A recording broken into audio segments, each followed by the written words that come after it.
Boa tarde, galerinha. Vamos a mais uma aula. Escola Zacarias Cordeiro. Sou o professor Antônio Carlos, disciplina de História, e a série é o 8º ano. Nosso conteúdo hoje é a Revolução Industrial e as mudanças na sociedade.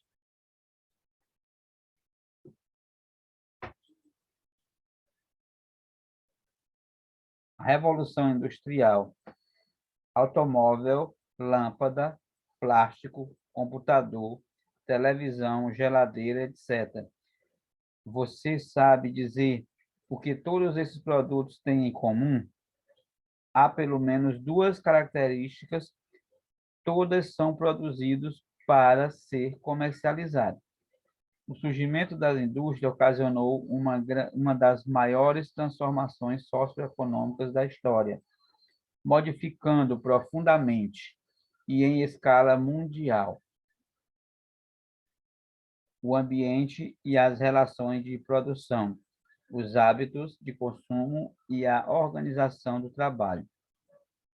Esse processo iniciou-se com a Revolução Industrial, que teve início na Inglaterra em meados do século XVII e tem reflexos até os dias de hoje na sociedade globalizada. Do artesanato à manufatura. Antes do surgimento das fábricas, o artesanato era o principal modo de organização do processo produtivo. As mercadorias eram confeccionadas por artesãos que dominavam todas as fases da produção. Compravam a matéria-prima, fabricavam o produto e o vendiam. Além disso, tinham autonomia para determinar o tempo e o ritmo de seu trabalho. Na segunda metade do século XVII, as manufaturas se expandiram. Nesse tipo de organização do trabalho, dezenas ou centenas de pessoas ficavam concentradas em um só espaço e trabalhavam todos os dias. Durante um número determinado de horas.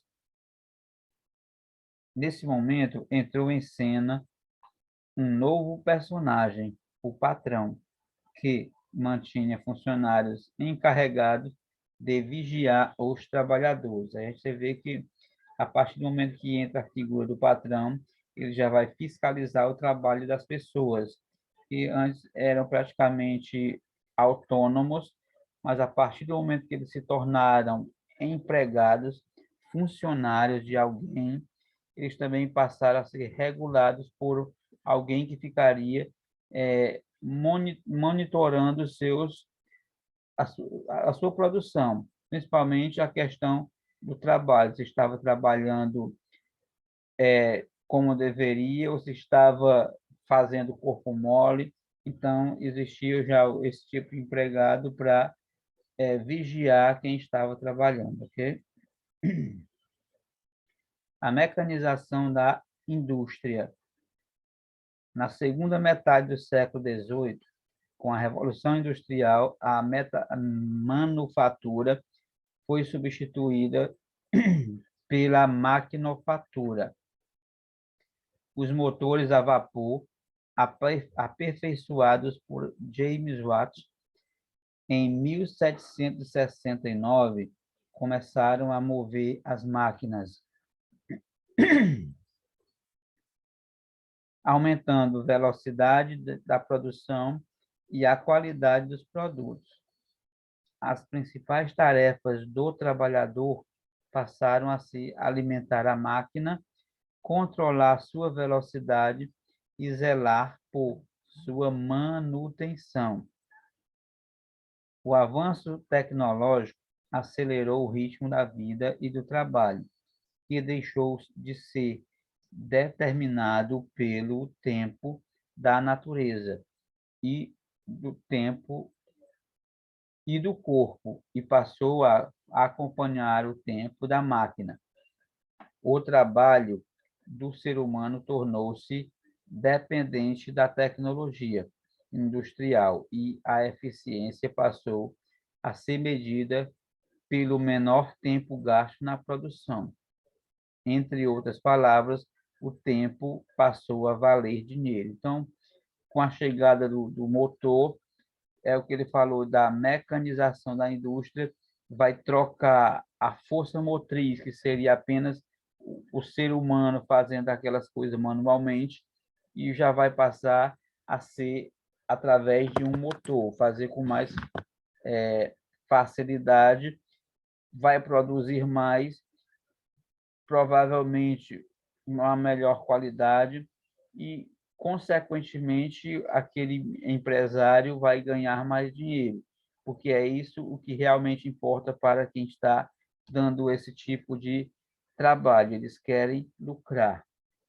Não estão nem um pouco preocupados com a questão do emprego que alguém vai ter ou não, ok?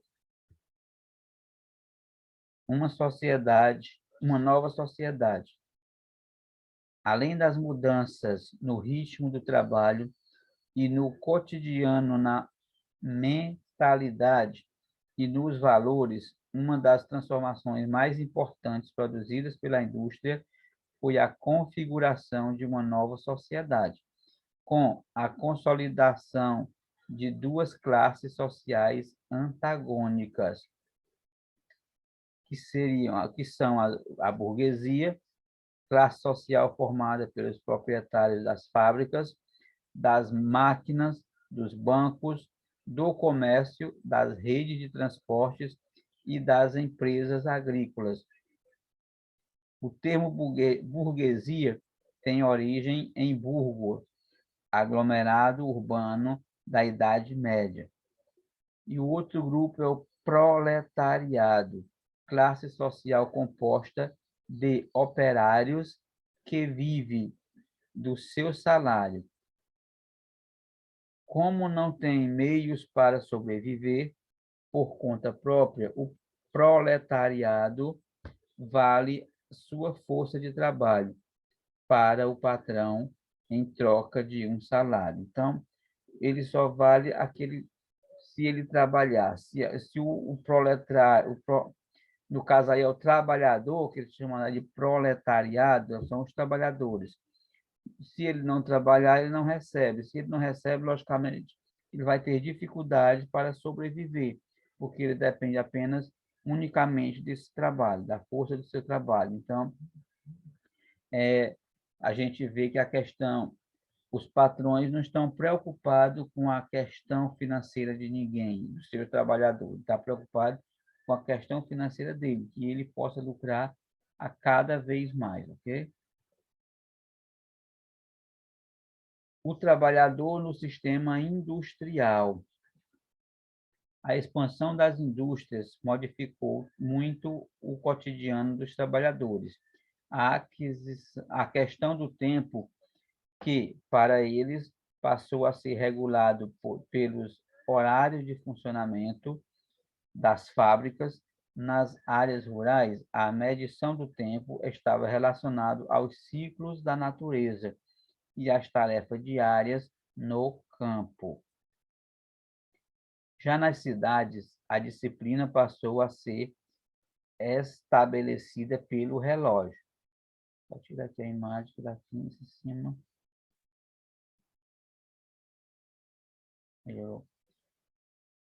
A valorização do tempo por meio do surgimento da ideia de um tempo útil dedicado ao trabalho e ao ganho de dinheiro.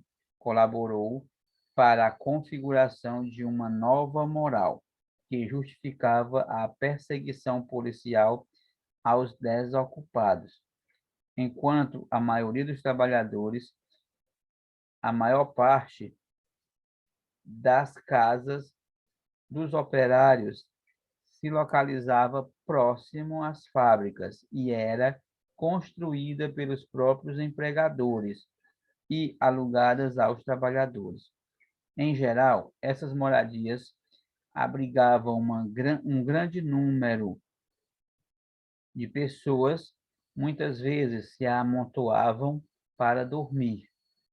Não existia rede de esgoto e os banheiros eram fossas e ficavam fora das casas e exalavam um cheiro horrível. Então, você vê aí que, professor, mas os patrões eram bonzinhos porque eles construíam casas e entregavam para os seus trabalhadores. Pelo contrário, a gente viu aí que eles faziam as casas próximas às fábricas e eles alugavam as casas para os trabalhadores. Eles tinham uma condição miserável, viviam em situações análogas à escravidão. Você vê até a questão da higiene pessoal deles era precária. Então, eles não faziam isso porque eram bonzinhos, eles faziam porque estavam querendo ganhar dinheiro, evitando que o trabalhador morasse num local distante e que possivelmente ele precisasse pagar um deslocamento para o funcionário chegar até a fábrica e principalmente em tempo hábil para realizar o seu trabalho. Não podemos deixar de entender, pessoal, que os patrões ele não gosta dos empregados, ele gosta da utilidade dos seus empregados. As pessoas, elas não são queridas, elas são úteis. Então, quando você deixa de ser útil, logicamente, você vai deixar de ser querida por alguém, ok? A organização social, da classe social. No início do século XVIII, deixa eu baixar aqui de novo, tecelões ingleses organizaram as primeiras associações trabalhistas. Os antigos artesãos, convertidos em trabalhadores associados das manufaturas, fundaram pequenos clubes com a intenção de obter aumento de salário. No entanto, as primeiras associações de trabalhadores organizadas e fortes surgiram apenas com o advento da grande indústria fabril. Por meio dessas organizações, os trabalhadores passaram a exigir melhores condições de trabalho. Uma das primeiras formas de organização e resistência dos trabalhadores nas fábricas foi a ação dos quebradores de máquinas. Alguns desses grupos se tornaram bastante conhecidos, como os da região de Lancashire, que atuaram entre 1778 e 1780, e os ludistas, que surgiram no início da década de 1810.